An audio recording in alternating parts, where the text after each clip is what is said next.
So now that we've already established this is not a lockdown, that essentially means you can go around doing your business in those different counties, just not moving across each county. So what does a lockdown actually mean? You know what the interesting thing is? 68% of Kenyans want a total lockdown. This is according to an InfoTrack research. The interesting thing also is that out of those 68 who want a lockdown, 35% say they are not ready for a total lockdown. So with movement restrictions in and out of 4 counties, including Nairobi, fears of a lockdown are now imminent. But just what will a lockdown mean for Kenya? And are Kenyans ready for the reality of living under a lockdown? Asha Mwilu explains. The president's speech was loaded with a dose of reality for Kenyans and a warning of what the future may hold. I will go to any length, any lawful length, to respond to COVID-19.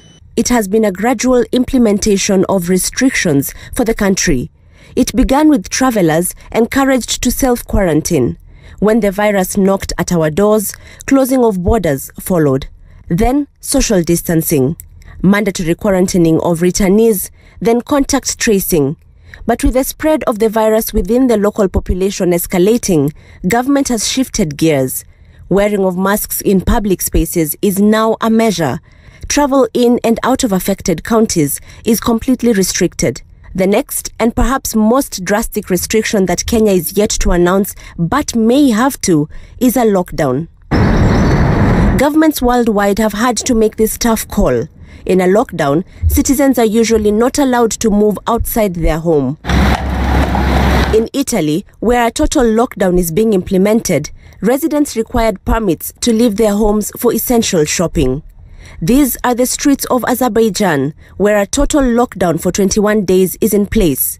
Here, everyone must stay indoors. Movement is only allowed for urgent medical cases. Food and shopping is ordered online. In India, the government allows movement between 8 a.m. and 11 a.m., 3 hours only. This is our popular place.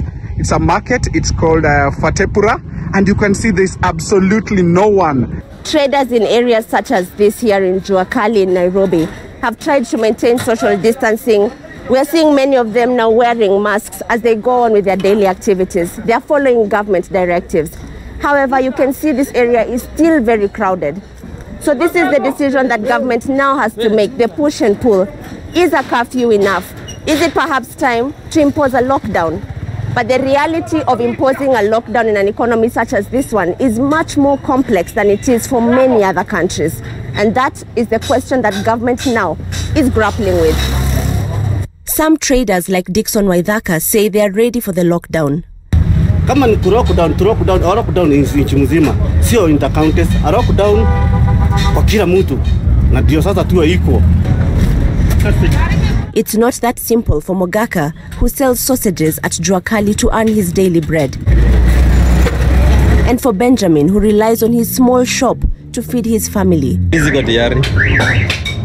Nieleze kwa nini? Sasa ndakulaje? Talipaje rent?